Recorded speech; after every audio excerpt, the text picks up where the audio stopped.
A shocking accident occurred during a training session of the Patrouille de France, the French Air Force's elite aerobatic team. Two Alpha Jet aircraft collided mid-air near Saint-Dizier Air Base.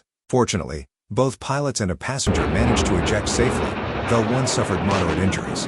One jet crashed into silos, igniting a fire, while the other reportedly fell into a canal. Despite the dramatic scene, no casualties were reported on the ground.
Stay tuned for more incredible aviation content. Subscribe now and be part of our journey through the skies.